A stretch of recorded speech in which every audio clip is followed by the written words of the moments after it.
dabbed yesterday's City of Troy beaten favourite in the Guineas. He's damning behind in second. They were first and second. Fascinating fact. Right, last one to go forward for the Qipco 1000 Guineas. That is Elmalka. We can join Alan Howes, who has the call. Elmalka's in, they're ready to go. They're off, racing away, 1 mile for the Qipco 1000 Guineas. And in dark blue and beige, Darnation is the first one to begin. In red and green, Star Style, though, picking up the lead from her. So it's Star Style who races into the lead from Ramatuelle and Sacred Angel and Darnation. Fallen Angel is behind her. Then See the Fire and Star Music. Dance Sequence is next. Just in advance of Cinderella's Dream.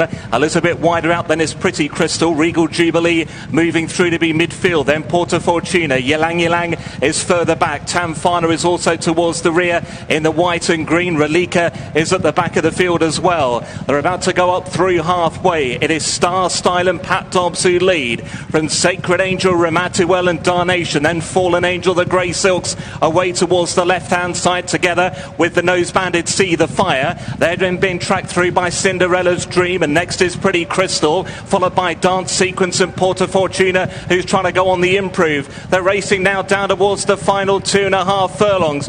Star Style about to be joined by Ramatuelle, the black sleeves and cap. Dance Sequence is coming there. Porta Fortuna, every chance. Fallen Angel now shaken up for more, but it's the French filly Ramatuelle who races towards the dip with a length and a half lead. Porta Fortuna is giving chase. Dance Sequence back in third, then Elmalka and the staying on Ylang Ylang out of the dip inside the final furlong. It's Ramatuelle trying to hold off Porta Fortuna. Elmalka's running on strongly as they head up toward the line. Ramatuelle just in front. Elmalka diving.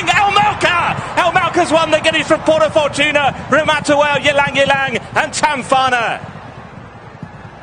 Elmalka has won the Guineas for Roger Varian and Sylvester de Sousa, and that is the way to reignite his association with Britain. He has been over in Hong Kong, he's come back here, and now he has won the 1000 Guineas on Elmalka at 28-1, right out the back in the early stages. For so much of the race, it looked as though Ramatuelle was going to win it, and look at the body language of Aurélien Lemaitre as they pass the line. He is gutted. Porta Fortuna has also finished really strongly. It's a bit of a blanket finish, but that is the filly who has got her head in front. She looked disadvantaged, dropped back to 7 furlongs last time, and the extra furlong has suited her really well. Now, things to note: Tamfana in the white and green has ended up being taken back by Jamie Spencer. We expected potentially that horse to go forward. She has run extremely well. Instead, the race was taken along up front by Star Style. 4 of the first 5 are in 4 of the last 5 positions at this point of the race, and you've got to be marking up Ramatuelle, who's always up with the gallop, puts the race to bed almost.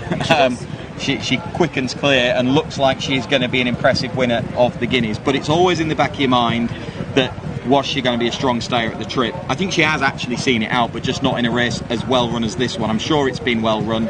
As you can see, a lot of the principals right out the back, and Ylang Ylang gets outpaced shortly. She does, and Elmalka doesn't look all that comfortable on the track in the early stages. No, probably isn't. I think Sylvester's sort of trying to keep her in a little bit to make sure that he's got a good drag into the race, but she doesn't look that comfortable. She's maybe just finding it hot enough competition at the gallop that they're going.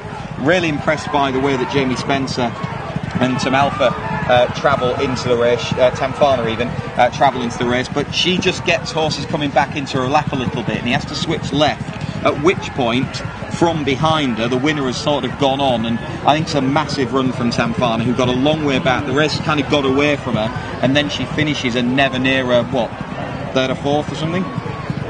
Yeah, maybe even 5th. 4th or 5th. Her and Ylang Ylang in the photo. The race just gets away from her because, I mean, to some extent they're starting to stop because they have gone a good gallop, but the race is, Jamie Spencer would have wanted to pick his way through horses, I think, ideally, but you can see that there's not much carrying you into there, and so he has to start going left now, and horses that were in a similar spot to him, he gets stopped again there, were in a similar spot to him, have gone past him. The winner has come from behind him. Yeah, he's been unfortunate. She is a big talent, Sanfana, Yeah. but she is very, very unfortunate here, I think. There are lots of different stories in this Guineas. Porta Fortuna was gradually reeling in Ramatuelle, but the danger is on her left, actually, comes past Elmalka to win, and Elmalka, having been outpaced, has got into the race, and those first 5 are clear. Yeah, the sectionals will be interesting to tell us exactly how the race played out, but watching it, it looked like they've gone a real good gallop, and the way that the race has shaped up and where horses have come from suggests that they have gone hard, and it's probably a slightly overly strong pace in front, and it's suited horses that have plenty of stamina in the end. It really has, and Aurélien Lemaitre, you can feel him feeling that the petrol is running out, that she's paddling in the closing stages. Porta Fortuna is running her down quicker than Elmalka, and then quicker than all of them. Elmalka over the top for Sylvester de Sousa, his first 1,000 Guineas success, a first for Roger Varian as well, whose boss Michael Jarvis won this in 2001 with a Mirat in the same colours. And look at just, I've mentioned it before, but the body language of Aurélien Lemaitre. He thinks, as it looks from the outside, that he's got this race won, and then he's run down twice in the shadow of the post. Yeah, and different emotions there. Sylvester, who's had a tough enough patch, hasn't he? Went to Hong Kong, it was going well, got that ban, had to bide his time to come back. It ended in ignominious circumstances. Yeah, let's call it what it is. And he has returned, and he's a man with the bit between his teeth, and this will do him the power of good. Absolutely.